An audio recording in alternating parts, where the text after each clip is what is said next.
नमस्कार. आजच्या व्हिडिओमध्ये आपल्या सर्वांचं खूप खूप खूप स्वागत आहे. आज आपण छत्रपती संभाजीराजे भोसले यांच्याविषयी माहिती घेणार आहोत.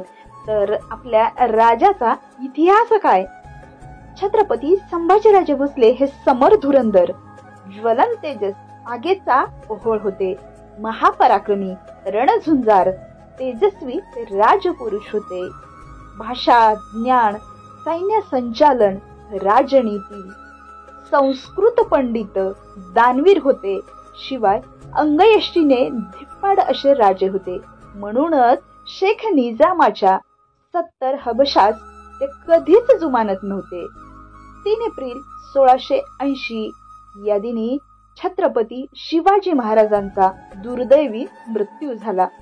त्यावेळी संभाजी महाराज हे पन्हाळगडावरती होते. जानेवारी 1681 ते मार्च 1689 या 9 वर्षात सर्वार्थाने पराक्रमी, झंझावाती, वादळाप्रमाणे त्यांनी कार्यकीर्द केली. एकाच वेळी 5 आघाड्यावरती असताना शत्रूशी यशस्वी झुंज देणारा एकमेव राजा म्हणजेच छत्रपती संभाजी महाराज. लढाई असो वा युद्ध न हरता स्वराज्याला शाबूत राखणारे एकमेव छत्रपती म्हणजेच संभाजीराजे. पोर्तुगीज, जंजिरेकर, सिद्धी, इंग्रज स्वराज्यात घुसखोरी करत होते. पण 5 लक्ष सैन्यासह तळ ठोकलेला औरंगजेब आणि स्वराज्यातील फितूर स्वकीय यात 5 शत्रू आघाड्यावर अशी जरब बसवली की त्यावेळी संपूर्ण हिंदुस्थानात संभाजी महाराजांसारखाच पराक्रमी, सैन्य संचालन, राजनीती, धुरंधर आणि पराक्रमी राजा तो म्हणजेच फक्त संभाजी महाराज हे होते.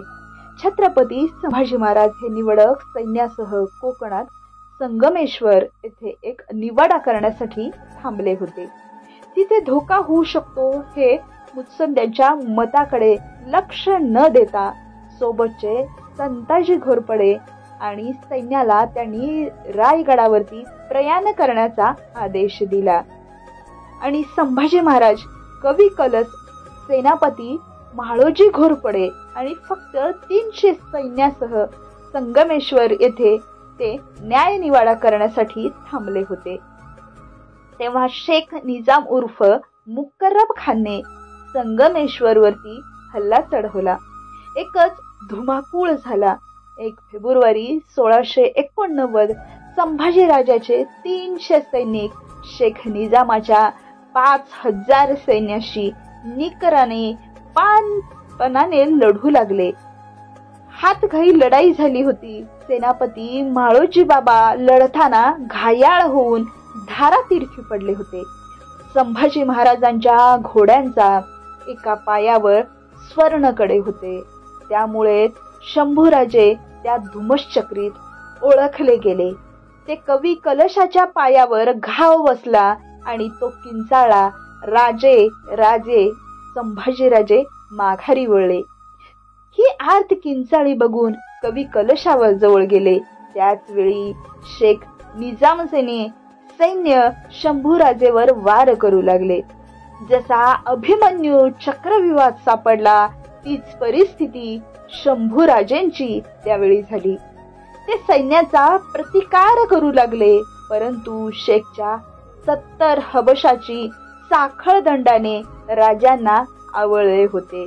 राजे 70 जणांना दात देत नव्हते. परंतु किती वेळ एकटा राजा लढणार?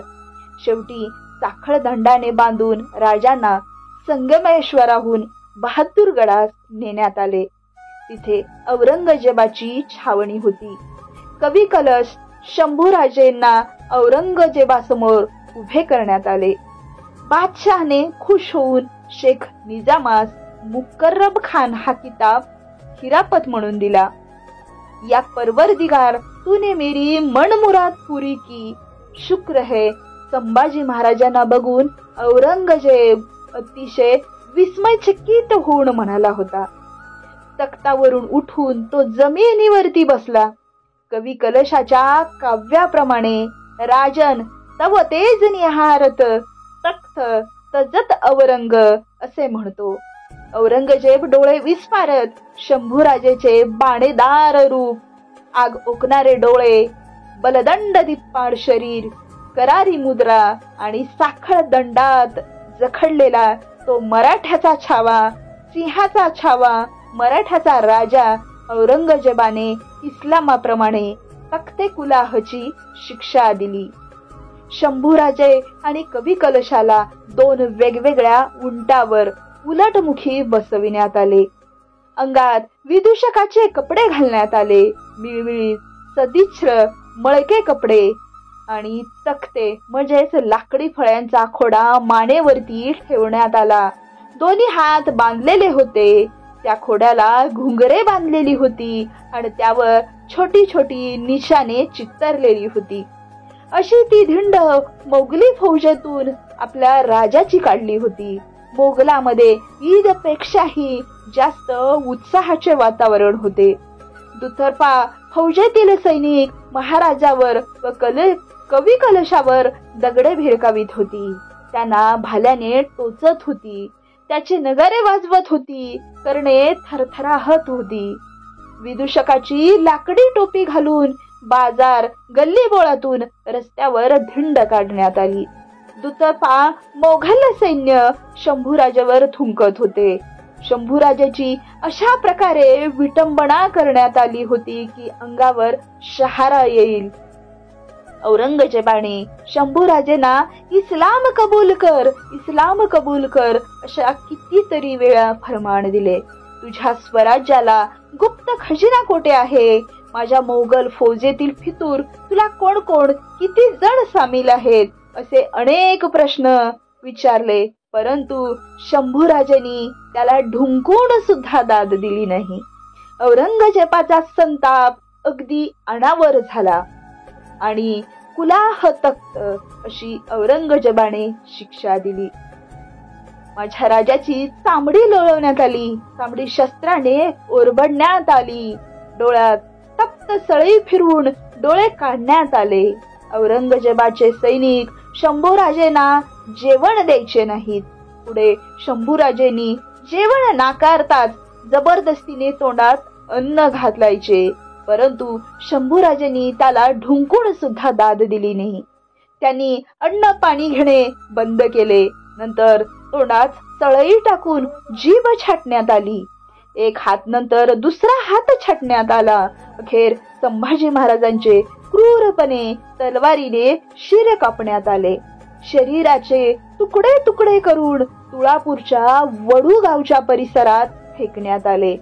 एक धगधगते शौर्य क्रूरपणाच्या कळशाने शांत झाले होते. असा निसंशय मृत्यू आजवर कोणत्याही राजाला देण्यात आला नाही किंवा झालेला सुद्धा नाही. तो धर्मवीर होता. तो स्वराज्य रक्षक होता. बलशाली होता.